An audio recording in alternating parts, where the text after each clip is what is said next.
Yes, we expect the Hong Kong market to move sideways to slightly up over the next 3 to 6 months. Hong Kong remains a flywheel on global economic growth. And as long as the data from the United States continues to come out mixed, Hong Kong will be a bit volatile.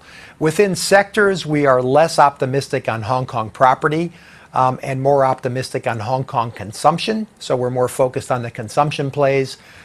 In particular, some of the retailers, and also we're looking at some dividend yielders, in particular the utilities in Hong Kong, which are offering quite an interesting coupon. So I would say we're relatively sanguine, but at the same time, a little concerned about Hong Kong over the next 3 to 6 months.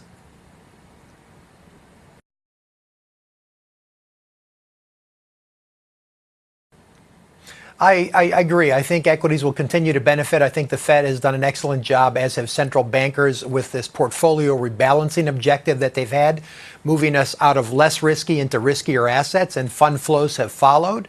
However, I do expect we should see a slowdown in that equity action, probably going into the beginning of the end of this year. We'll see a pullback in the markets, a little bit of uncertainty around the global economic outlook, and then I think a continuation of the equity rally into 2014.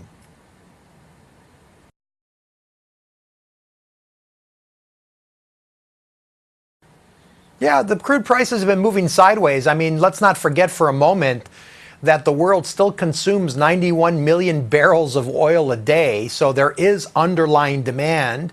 All we've done is put effectively a cap on prices. And as a result of it, crude has been moving sideways, both in terms of Brent as well as West Texas Intermediate. So prices are slightly going down. We've seen increased supply out of Iran. We've seen increased supplies out of Libya and now Venezuela, but ultimately, and Iraq, I'm sorry, and I think ultimately we'll start to see prices come off. But again, oil is still an important commodity for the global economic system.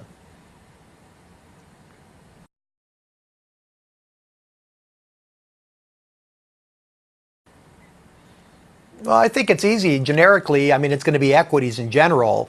And I think within the markets themselves, I think you will see a rotation out of developed markets continued into emerging markets. That has been a weak point. The emerging markets have been a weak point in the equity story. And I think you'll start to see a mean reversion rally as developed markets come down a bit and emerging markets catch up.